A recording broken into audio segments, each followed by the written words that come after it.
Good evening, everybody. Thank you so much for joining. You missed the pre-meeting where we talked about snow this evening, but thank you so much for joining us for another session of Club Officer Training. I'm so glad that you're here. We are doing things just a little bit differently this time. We want people to have a little more than just what to do when you're a club officer. And so I hope you find these sessions exciting and interesting, and it really is just expanding your toolkit as club leaders. So thank you for everything you do. I guarantee you a year full of fun and education with a purpose.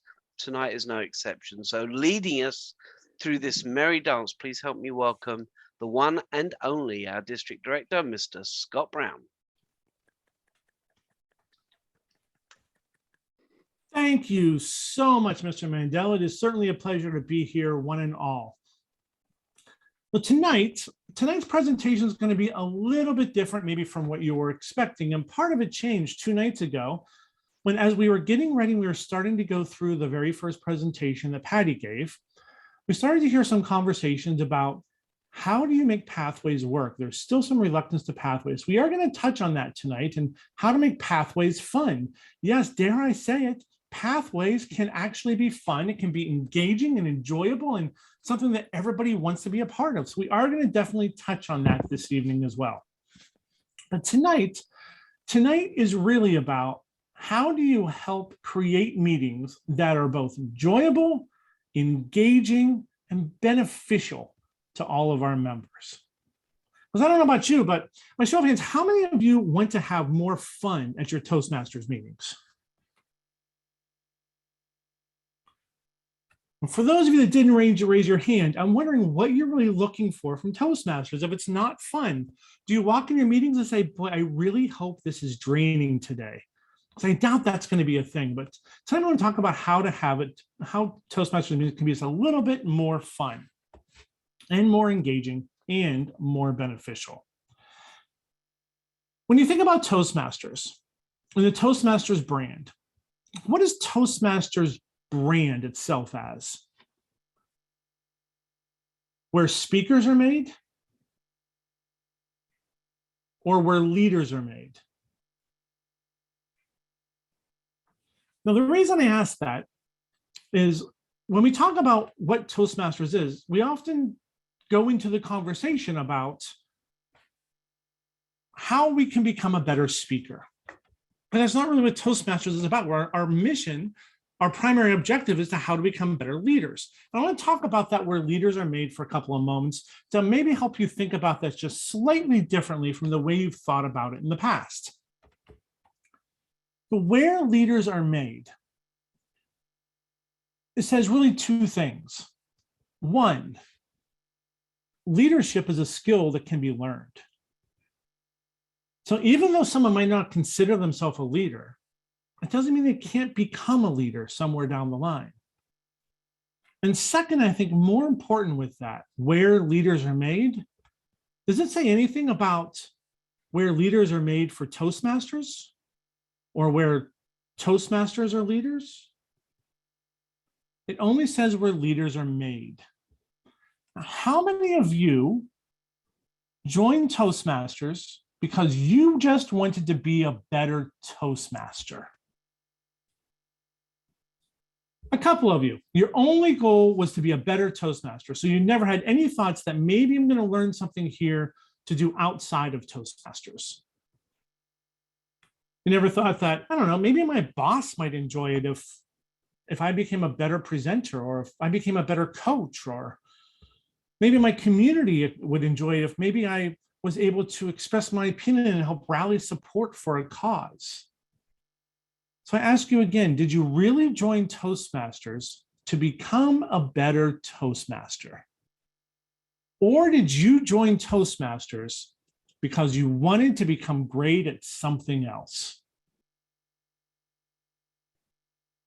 I imagine probably most of you wanted to be great at something else, not just Toastmasters.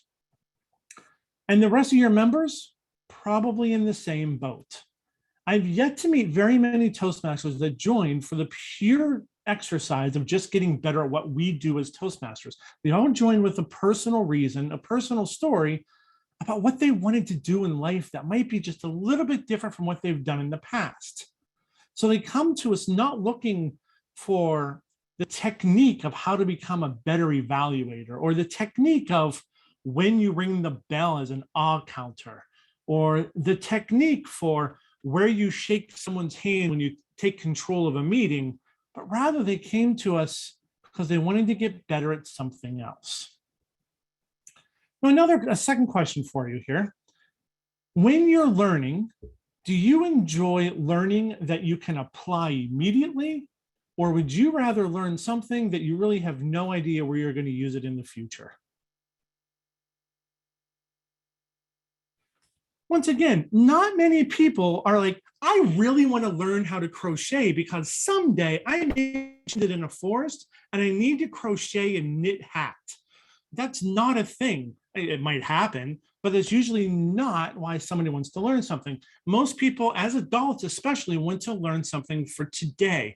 We want to learn how to do something right now, like how Onyx did that right now. Right now.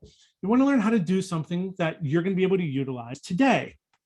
We all have incredible drains of resources on our time. We all have obligations, multiple places, and we want to be able to get something out of what we're doing. So we want to learn something now.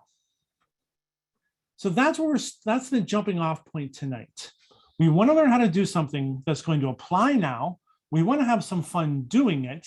And we want it to be something that we can be better at outside in the real world more quickly, and to be able to have an impact on our life rather than just on our Toastmasters life. So raise your hand if you think that's a good jumping off point for where to have fun in a Toastmasters club. Very cool. All right.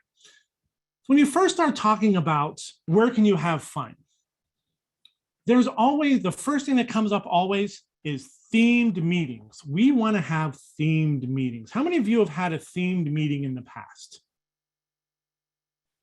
Unmute yourself. I want to hear what a couple of the themes were that you had themed meetings in the past. How did you utilize themed meetings to have some fun? Unmute yourself, and as you don't know, I'm not just going to call on you, Kevin. Unmute yourself and chime in. Okay, hello audience. My name is Kevin Burba. And I also did a theme meeting where it was late of last year of 2021 running Q3 that so far we were doing a theme meeting of, if you heard the book, Who Moved My Cheese? And that was, although people were trying to know what Toastmasters about, but also do a collaboration with other clubs outside the Indiana side with Nashville.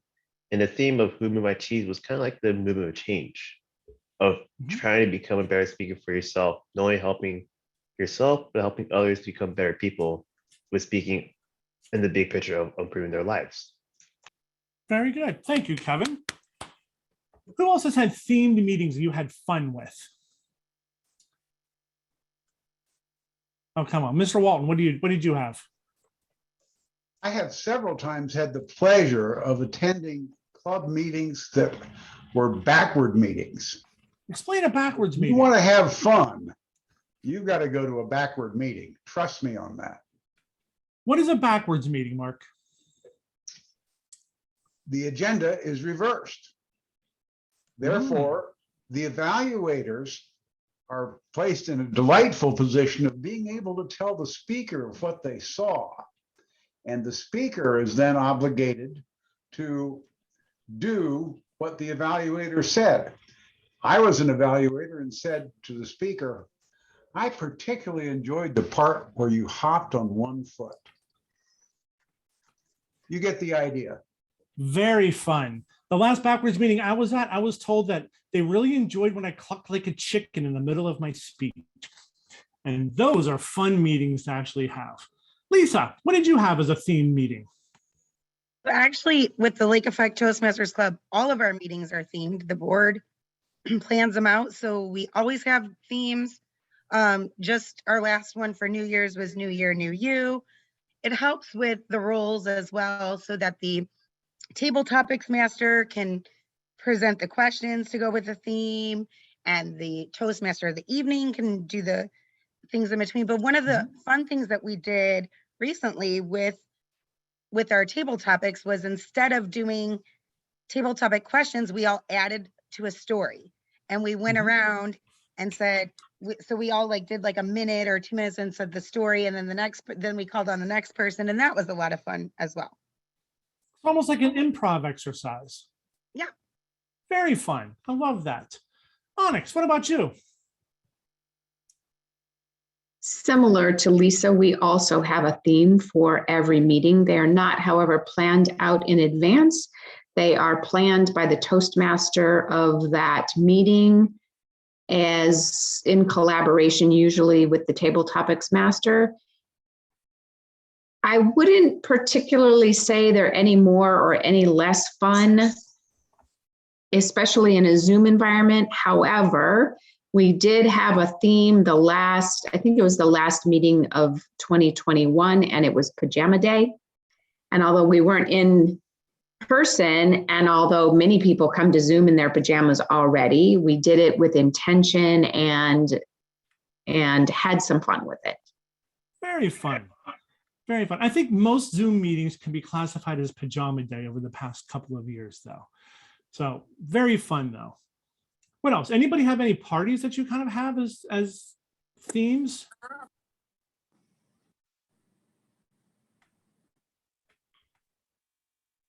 Trudy, what did you have?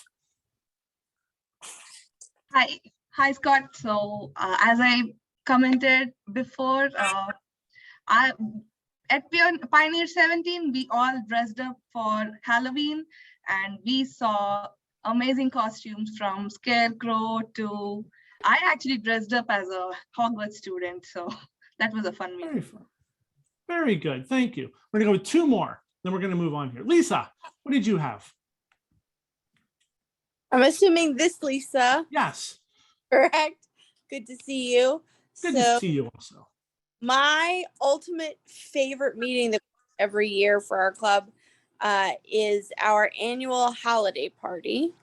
Because we meet on the 2nd and 4th Friday of every month, the second meeting in December usually doesn't happen. So it's the first meeting in December, and it's a white elephant exchange, and everybody has to bring a gift that's like $10 or less.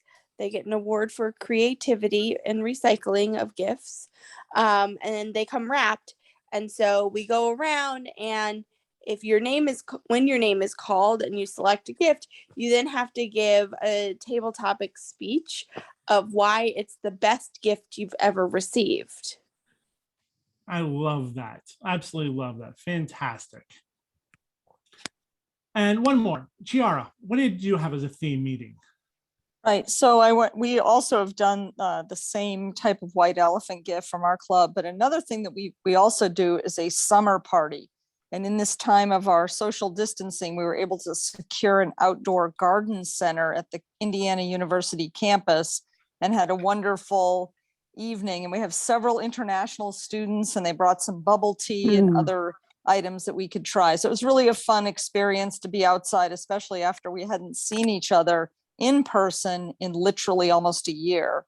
So it's a really nice event to be able to use that space. And we also celebrated some awards, and people had achieved some pathway events and distinguished Toastmaster awards and things like that. Thank you. Fantastic. So thank you, one and all. Those are some great ideas for theme meetings. So hopefully you came away from that with a couple of suggestions for what maybe some themes could be. And having come from Florida, there are a couple that we used to do on a regular basis that I didn't hear here. We used to do Mardi Gras every single year. There was always a Mardi Gras meeting or 4 that we would have throughout the course of a year. We would always have diversity meetings where everybody, because our clubs were so diverse that on a regular basis, we would have potlucks based upon the nationality of somebody within the club. So many different ways. And anytime you can have food within a meeting, it's always that much better. And if you're in an evening club, sometimes you can even have a few libations with a meeting if your club so chooses. There's no rules against that within Toastmasters.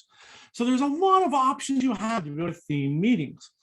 There's one thing I want you to take away from this.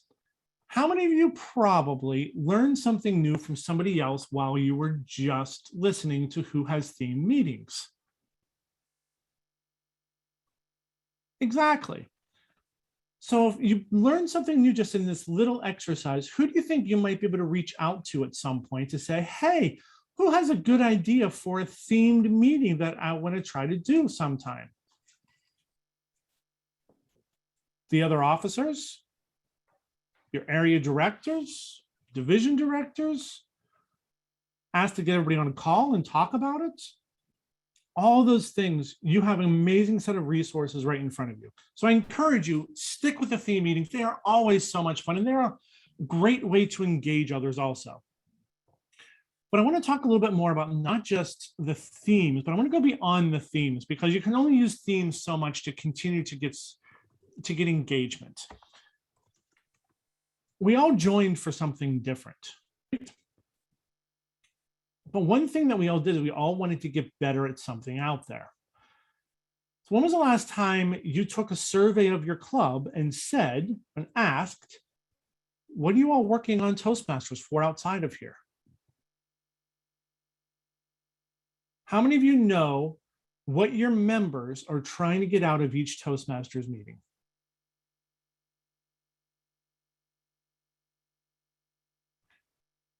A couple. It's a great question to ask, because when you know what your members are looking for, you can help create fun environments to help them learn something that they can apply immediately. I'll give you a great case in point. How many of you have ever had to do an icebreaker speech? How many of you ever had to do a table topics presentation? When you put those two things together, aren't they awfully close to a job interview? Where you're introducing yourself to somebody and trying to answer questions, maybe not in 5 to 7 minutes, but trying to answer questions in 1 to 2 minutes to introduce yourself in a pointed way. What if you had a meeting that instead of it just being a regular meeting, you actually interviewed people, that you help people prepare for their next job interview, for those clubs that have folks are looking for new jobs? That maybe you bring in somebody who's an HR professional and you actually have interview questions and you help people interview. Or maybe you have somebody who's looking to interview somebody and you have them do that interview. If you do an interview type question like that, does that count towards the Pathways project? Absolutely, that counts towards the Pathways project. There's a couple things that it counts towards the Pathways project. It absolutely counts for the person who is being interviewed as an icebreaker. It's exactly what you're doing with an icebreaker. Maybe it's not exactly 4 to 6 minutes straight, but I guarantee that's going to be at least 4 minutes long. It definitely goes into the researching the topic, and there's a ton of specialty speeches that are out there that fits into. What if you tried to help somebody get that job that they need because the world has changed around them? I don't know about you, but a lot of us had some career disruption over the past 2 years. Whether it's we lost a job, we moved a job, we were retired from a job, we're looking for a new job, or we learned that we just hate our job. All of those things are very possible scenarios that we've found out in the past couple of years. Maybe it's that we realize we don't want to keep driving to an office anymore and we want to get better at learning how to work remotely. Toastmasters is a great place to focus meetings on those things. Another great way to be able to have a meeting to help somebody out. If you have a boss out there, now Mark Walton, I know that you're retired and this doesn't necessarily apply to you, but if you have a boss out there, how many bosses would not like you to be better at giving feedback to the members on your team? Does anybody work for someone that says, you know, my boss just really wants everyone to become a little bit worse employee next year than they were this year? It might seem like it, but that's not anything that somebody actually thinks or says. So what do we do on a regular basis to be able to help somebody become a little bit better? Do we have a mentor program? Do we have mentor meetings? Absolutely. What about active listening meetings? What if you utilized table topics and then gave feedback and took those table topics to the next level and have that be the theme of a meeting? Or even better yet, What if you had an evaluation focused meeting where instead of having somebody come and speak, you did it as a contest, maybe a contest of champions, where you invite all the past winners of the district table topics contest or the district evaluation contest, and you come and evaluate those evaluators and you learn from them. How fun is it to bring together one speech and all of the best evaluators from around your area and listen to those evaluators and learn how to give a better evaluation? Maybe not within the Toastmasters realm, but maybe within the professional realm. So you can apply this outside of Toastmasters to somewhere else that you need to become better at. As Onyx said, that you can use right now. Those are the kind of meetings that really get people engaged. Disruption meetings can be a heck of a lot of fun also. What do I mean by a disruption meeting? Has anybody ever got muted when they were talking and realized that that's a disruption that you need to learn how to get around? Yes, absolutely. I just got muted for no apparent reason. You can have disruption meetings. Sometimes fire drills go off during the course of a meeting. Literally, fire drills go off. What if you have a meeting that somebody's role during that meeting is to provide distractions for each speaker, so every speaker needs to learn how to manage that individual disruption? Because the only thing that we know about life right now is that it's going to be disrupted. That's all we've done for the last couple of years, is try to figure out how to get through the disruption. So what if we had meetings scheduled and planned accordingly to help us learn how to do that skill? These are all, I think, fantastic. There's all things I've seen in the past that have worked. And there's one more that I think is incredibly important that we don't necessarily talk about. How many of you liked the old legacy program? Anybody find value in that old legacy program?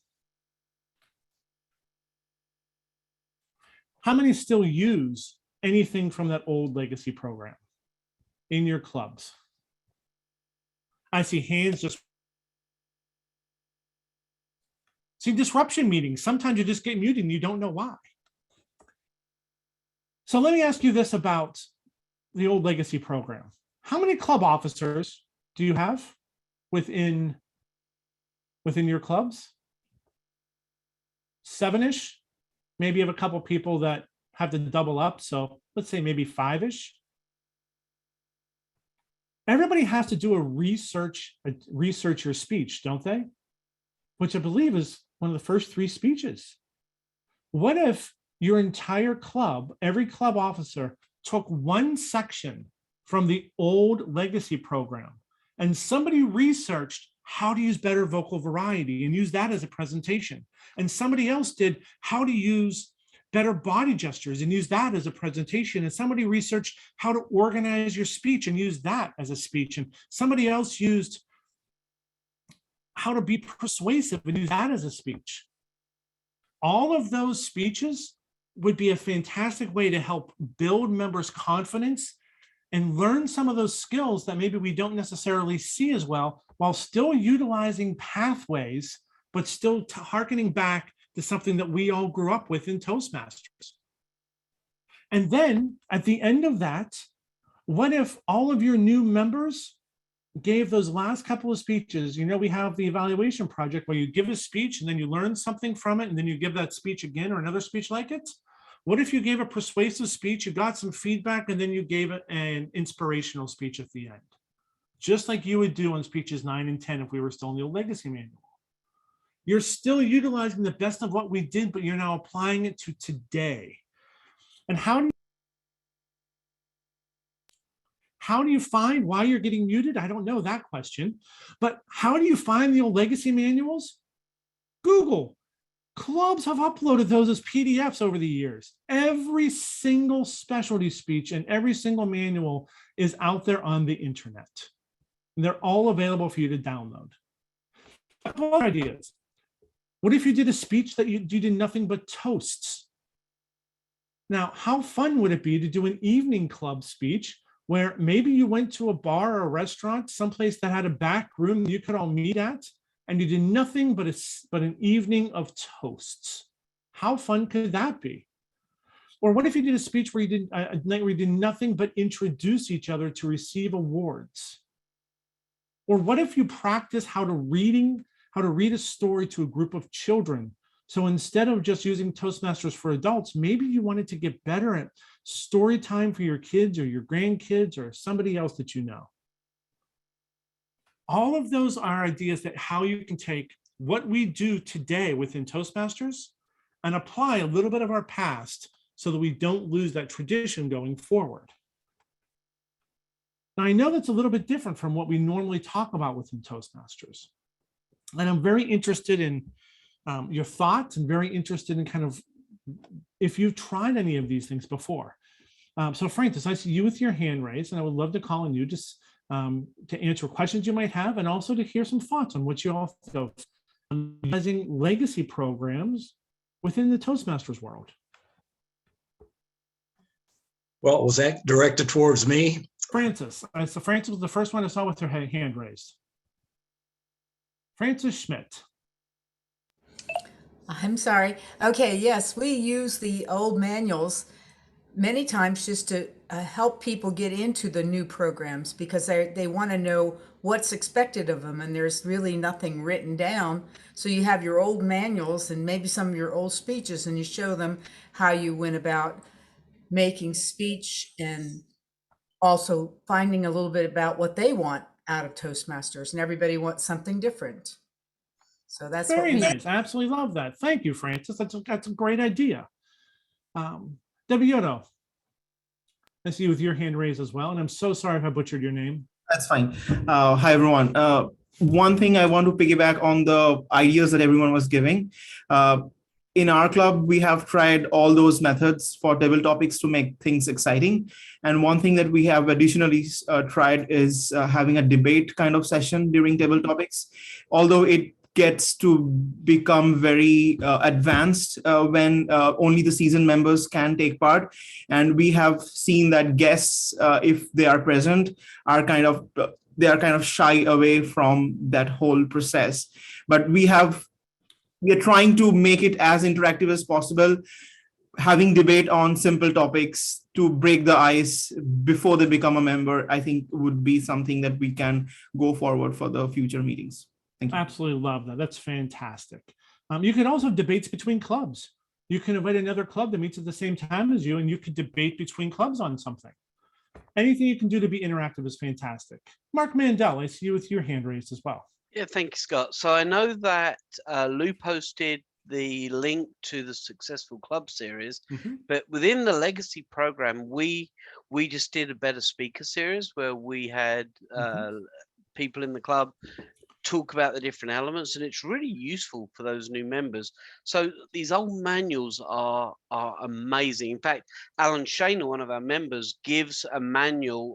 He has loads of the old ones, and he gives the Competent Communicator manual to all of our 17-year-olds that have been showing up and saying, you know, this will help you to grow in school. So there's lots of resources out there. Tomorrow night's session is about Moments of Truth, which is again another legacy program. So these are all exciting ways for you to encourage and to have more fun. Fantastic. Thank you, Mark. So I'm interested in other thoughts. How many of you have just dropped the old legacy program, and how many of you all of a sudden realized, hey, maybe we can actually use some of the stuff that we've done in the past, that we don't have to just walk away completely, but we can apply to Pathways.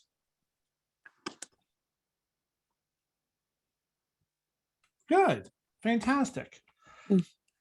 So within the Pathways process, there's a couple of misconceptions that I think are incredibly important that we need to just kind of talk through briefly. First, is there a Pathways police that's out there anywhere? No. If somebody comes to you and says they're the Pathways police, you should run. We call those people stalkers. That's not a thing. There's no Pathways police. The whole goal of Toastmasters is to help you become better at whatever it is you are trying to do. My goals are very different from the goals that Onyx has, which are different from the goals that Matt has, which are different from the goals that Mark has, which are different from the goals that Tom has, and on and on and on. How we use those Pathways and Toastmasters is a framework to help us get better.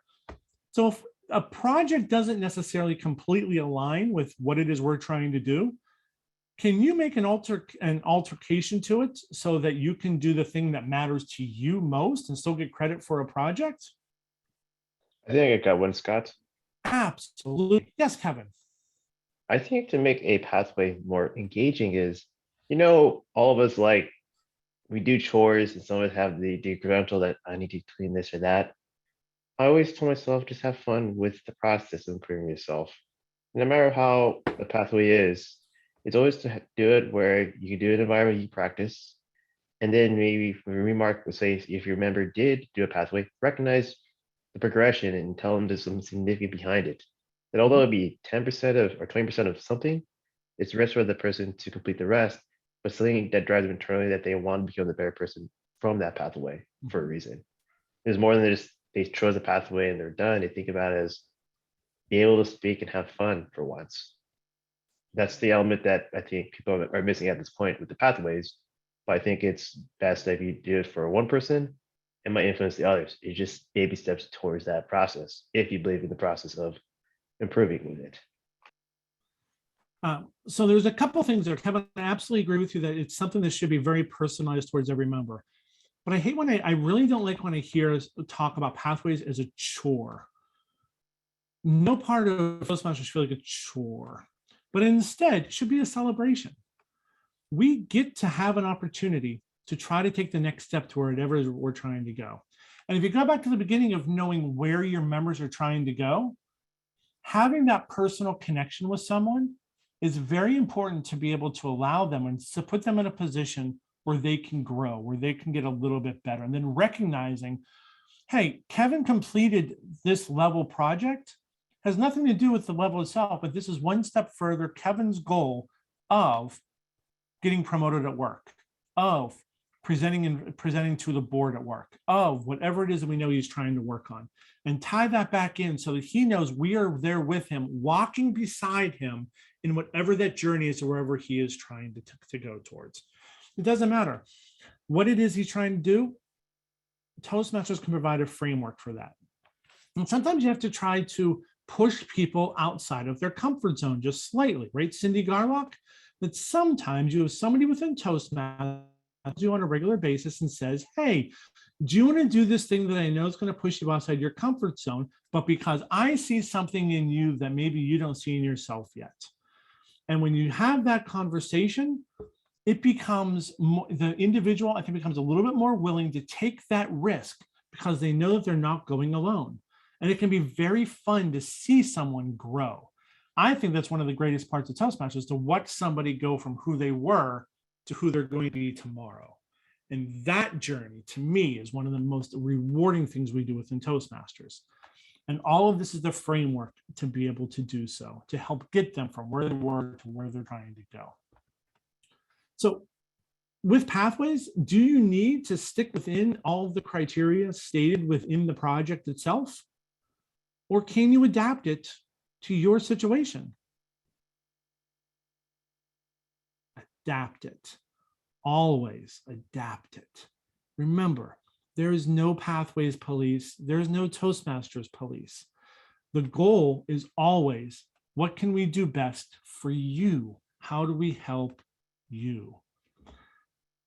And within our clubs right now, we know that a lot of us aren't meeting individually right now. A lot of us are meeting online right now.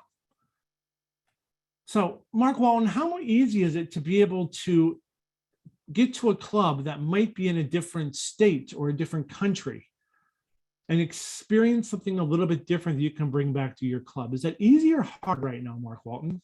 Driving time is minimal. And as you've visited 7,324 clubs in the last 2 years, or maybe 100, what have you brought back from all of those visits? A lot. Fellow Toastmasters, visit other clubs, see what they do. You'll like some of what you see. You'll confirm that we do it better some of the time. It's okay. You'll have a lot of fun visiting and seeing other Toastmasters doing what we do maybe a little bit differently. Absolutely. At those clubs, let's say that your club meets on Tuesday at 7:30 p.m. Is there another club out there somewhere that you think meets at Tuesday at 7:30 p.m.? Anywhere in the world? I should hope so. If you get hold of that club and say, hey, let's have a meeting together, then all of a sudden you get to hear some new voices. Because the reality is, I know right now, a lot of them come from clubs that our membership is down to below 10, if we're nice. I'm in a couple of clubs where we're at 3, which is barely a club. If you can fit an entire club into a booth, that's not quite a club, but we're still meeting. But we get together and meet with other clubs in other places. So instead of being a club of 3, there's 3 clubs meeting together and we're a club of 21. And it's a lot more fun to listen to voices of people in different places than it is hear the same voices all the time. Great experiences. You get to hear people's life stories you would never expect to hear otherwise. Onyx, that's you with your hand raised and waiting ever so patiently. Thanks. I'm going to take us back to the conversation about pathways and altering it or adapting it to meet the needs of each member. Mm-hmm. And we are doing that within our club. And it's, I would say, with relative success. I have a question about how to balance with a member who has a goal, has speaking and leadership goals that don't necessarily follow the level 1, level 2, level 3 projects, and working with this individual to fit that in to fulfill their needs. I'm wondering about the reciprocity, though. It's a lot of extra work for the club and for the VP of Education. And it feels like part of going along with pathways is in the way it's laid out, creates that give and take, creates that reciprocity, allows, for instance, the evaluator to have a clear understanding of what they are evaluating without extra effort and time to understand what the member wants, and the member being the focus, and we're a group of members that are a club. And so I'm trying to find this sweet spot balance. And I feel like with this particular member, we're out of balance. So I'm just wondering if anybody has any words of wisdom about that or insights. Start back where we talk about Toastmasters brand. What are we called? What do we say we are? Where leaders are made.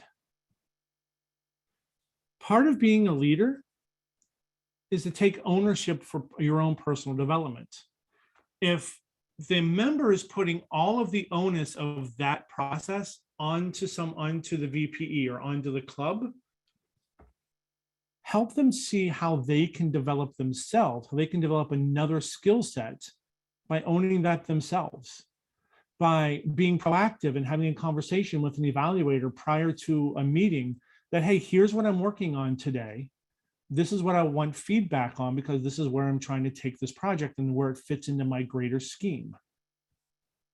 The more that you help the member own the process, they are then having more of an active role in that developmental process and the outcome than they are if you're the one who's giving them all of the answers.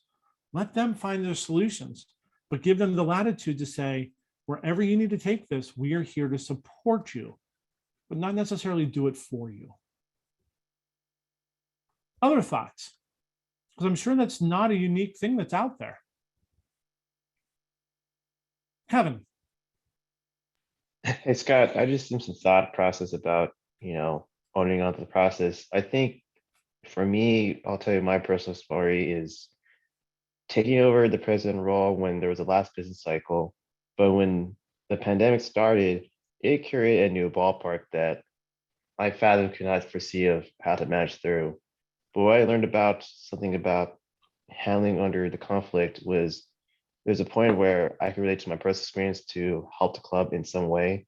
And although it's been a challenging second year doing it, but I learned a lot of growing myself of how to own up to the process. And I think if how you do that is if you have a support network of people that support you 100%, they believe in you and you believe in them, that could be the difference of making it through the tough times. And also with the, although you go to a one person hurdle, but thinking differently because it's for me being representing a corporate club, doing a collaboration with other clubs within the corporate orbit is beneficial because you see different perspectives and you still keep the meeting going, although you cannot meet up. In general, is trying to create something positive every single session as possible and growing within the circumstances. Very nice. Thank you very much, Kevin. Thank you. Other thoughts on helping Onyx with being able to balance how you utilize pathways to also help the member? Lisa Winstead, what do you say? So I don't really have an answer. It's more of a piggyback question to Onyx's question. And it's something that you said, Scott, where you talked about surveying the club as VPE, which I know Onyx is also the VPE. I meet individually with our members and say, what are your goals? What do you want to get out of Toastmasters? But I really think that the idea of surveying the club is probably more beneficial, but how would you suggest that? Would that be a multiple choice survey? Would that be an open-ended survey? What do you think is the best direction for surveying your club? And then where do you take those results? I personally think one of the best ways to do it is an open-ended survey through something like SurveyMonkey to make it easy for everyone to just reply back to the VPE, but set the expectation ahead of time that here's what we're using this information for. That we're looking to figure out where you're trying to go. We're looking to figure out how that helps.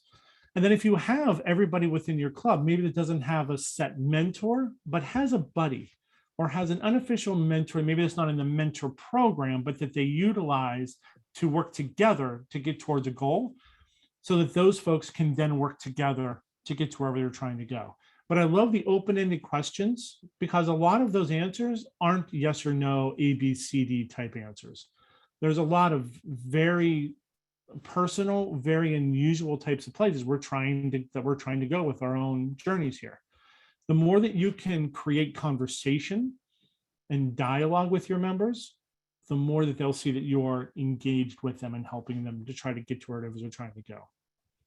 So I do have one more thing to say about the mentors. One of the things that we started in our club, we've only had one meeting. We have one scheduled coming up. We do them quarterly. Instead of mentoring one-on-one, we do a mentor circle where we invite seasoned members and new members and just say, we're all going to mentor each other tonight.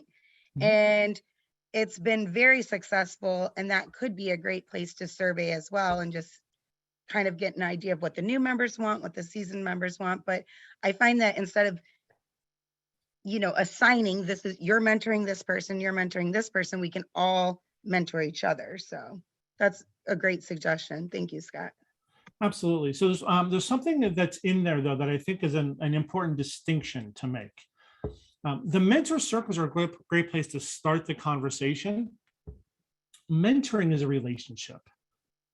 It's not something that should be scheduled and not something that should be assigned. It's a relationship. My mentors in Toastmasters are spread across the globe. And they're not just mentors in Toastmasters. My mentors are, I have mentors in Denmark. I have mentors in Germany. I have mentors in Hawaii. Just because they're people I have relationships with. Find those people with whom you connect, and those are your mentors. We get very locked in Toastmasters into saying a mentor is somebody with whom you have this specific relationship for a specific amount of time to get the credit on this project. And that's fantastic, but it's not necessarily what helps us as Toastmasters, as individuals. Having somebody that you find that will walk with you in your journey, regardless of where you're going, that is somebody to hold on to for life. And those are hopefully the relationships that we learn to build over time. So say somebody you were connected with moves to a different state. The relationship doesn't end.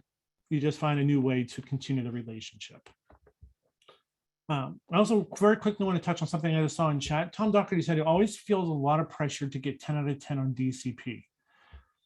I am not a fan, and I will say this directly as a district director, I am not a fan of managing towards any number or any result when it comes to the DCP points. If you manage the relationships and provide the opportunities to your members, the points will come. If you manage the behaviors, if you manage the relationships, and you manage where the opportunity someone has, all the rest of it falls into place. But when we get into the managing the number, we forget about the person. I think Toastmasters was always meant to be an individually crafted goal that you walk with somebody else. It's a team sport. It was never meant to be conducted by yourself. So when you're able to walk together with someone, and when your club walks with others, your points are just going to naturally follow you. It's not going to be because you focused on the points. Otherwise, you end up with the last month of the term where you're trying to get 17 speeches in 3 weeks. And that's not supposed to be a thing. If you do it the right way throughout the course of time, you don't have to worry about it. So Tom, so I saw that in there, and I wanted to just quickly give a point of reference as a DD on that. Scott, let me add to that, if I may. Sure. So Go one for of it, the Mark. things, and Tom's our VPE, so I'm glad. So one of the things he did at the beginning was to lay out and say to every member, what is your goal for the year? And so we've been, as he's been working through, he said, you know, do you want to speak every 3 months, every 6 months, 6 speeches in a row? And that has really helped to get people to think about what they want to do. And that was to me a really successful. I don't know, Tom, how that's going, but to me it's been really good because it's helped me to plan my pathways a year, as it were. Very good. Thank you, Mark. That's very good feedback. Debiota, I see that you had your hand raised and it went down. Did you have something else you want to add? Yeah, so one thing I wanted to add was while we last year during the onset of pandemic, when I was serving as the president of the club, we had fair sessions of speeches delivered. And one thing that we really struggled with was membership. But however, all our members really worked hard and we managed to get the DCP award. Another new challenge that I am facing this year is, as a VP education, is getting speeches scheduled. I started this year with the aim of getting 3 speeches scheduled in one meeting, but however, we are only barely having 1 speech per meeting. We meet every week, so that's a blessing in the sense that most of the members are getting their speech regularly scheduled, but how other clubs get it done. I have tried emailing members a way ahead of time to schedule their speeches, but somehow they cancel 2 weeks ahead, 1 week ahead. Somehow it kind of ends up happening. How you guys ensure that the member is giving, delivering the speech? It's a very good question. From a past VPE, as somebody who's served in that role many times, the one thing that I've learned, and I've learned this in my business road as well, when you can tie someone's expectations to an outcome. So what's in it for me? What's the WIFM for that person? What are they going to get out of the speech? What journey are they on? Why are they afraid to give the speech? Because we are the ultimate place to fail in private so you can succeed in public. If you ever want someplace to fall flat on your face, this is the place to do it, because we will applaud you for falling flat on your face and we will be like, you stopped the landing. That was great. It doesn't matter. If we can tie that to someone's fear and help them see where we're there to help them in whatever the journey is that they are on, oftentimes that will help them overcome the fear. It's what they can get from it, not what we need from it, but what they need from it. And if you put that focus back on the member, on the relationship you have with the member, that's the most important part. You getting speeches scheduled, that's great for Toastmasters, but the person to be able to say, I've taken another step now and somebody was there to walk beside me and catch me as I fell, that all of a sudden is the start of a relationship that we stay with for years to come. That's why a lot of us have stuck around for a long time. I have something to say to that too. I don't know if you're using Sign Up Genius, but our club uses Sign Up Genius. So we can just send out an email saying, here's the link to Sign Up Genius. Make sure you go in and sign up for a role. So not just a speech, but any of the roles are on there. And also at the end of every meeting as the VPE, I say, at our next meeting, we still need this, we need this. Anybody willing to volunteer tonight? Just, we give it a couple minutes at the end. And just going back to what Scott said about falling on your face, one of my favorite acronyms that I've ever learned was back in the day when Toastmasters used to have conferences in person. And one of the training speeches used the acronym RIOT, R-I-O-T, relax, it's only Toastmasters, and talked about this is the best place to fail. So let's riot, relax, it's only Toastmasters. And that's something that, you know, I always try and reiterate with our new members and just club members, like, relax, this is the best place to fail. So fantastic. There's a great book that's out there called The Art of Possibility, written by Benjamin Zander and Rosemary Zander, that came out maybe 20 years ago. And one thing they say in there that they spend a whole chapter on is rule number 6. And rule number 6 is, don't take yourself so seriously. And when they presented it for the first time, somebody said, well, what are the first 5 rules? There are none. It's just rule number 6. Don't take yourself so seriously. We can't break Toastmasters. We can't break, somebody's going to come in and fail. That's perfectly fine. We will help pick them up and help give them support so they can take the next step. That, to me, is the best part of Toastmasters. The most fun I think you can have is to walk with somebody. The Art of Possibility, Melissa. It's called The Art of Possibility by Benjamin and Rosemary Zander. Absolutely. We only have maybe 5 minutes left. What other thoughts or questions do you have about having some fun and more engaging meetings? What haven't we touched on tonight?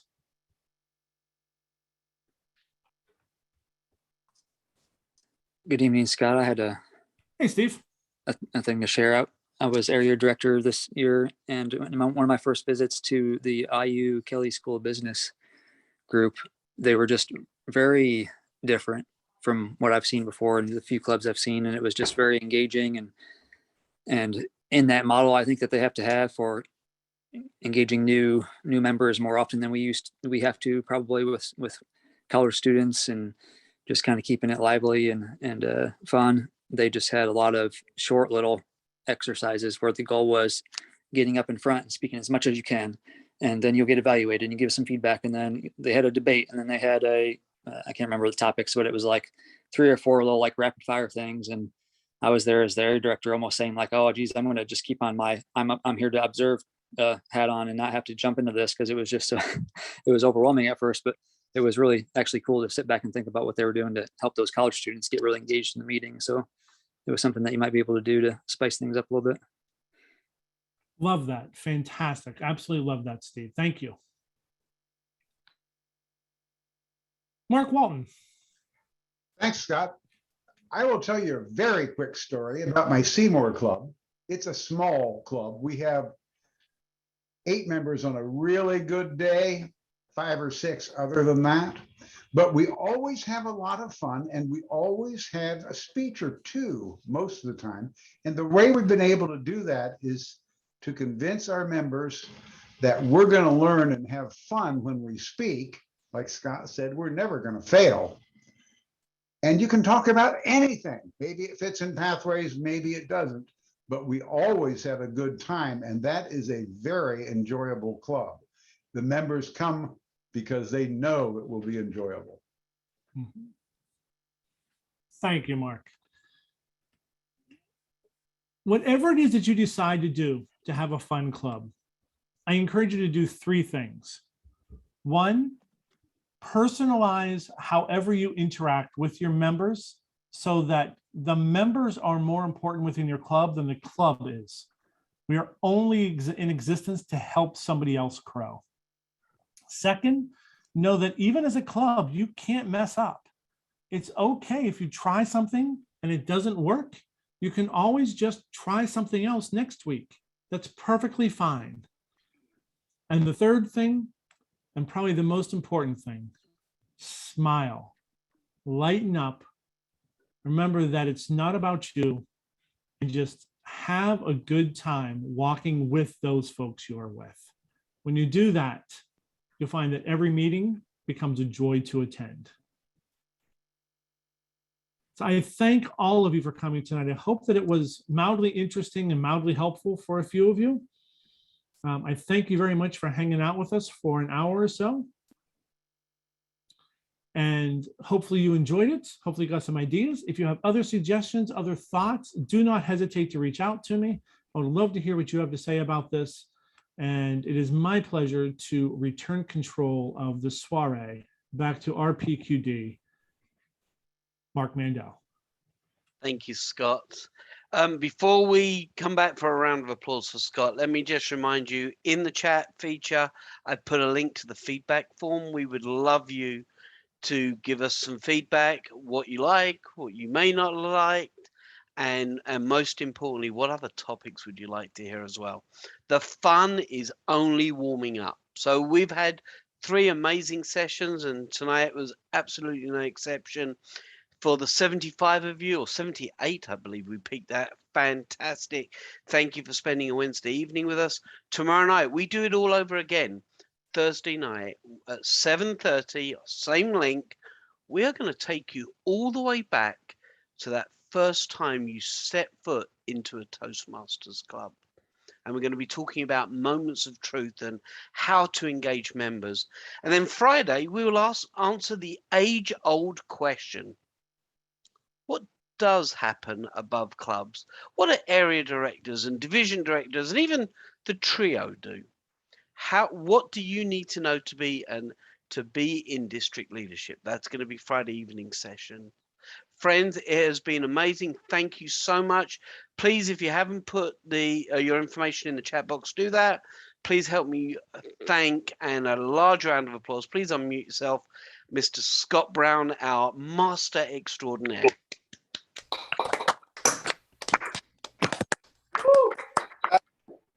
Great job. Thank you to everybody. Have a wonderful night. And we're going to do it all over again tomorrow night, 7:30, right here. Have a good evening. Thank you, party. Thank you.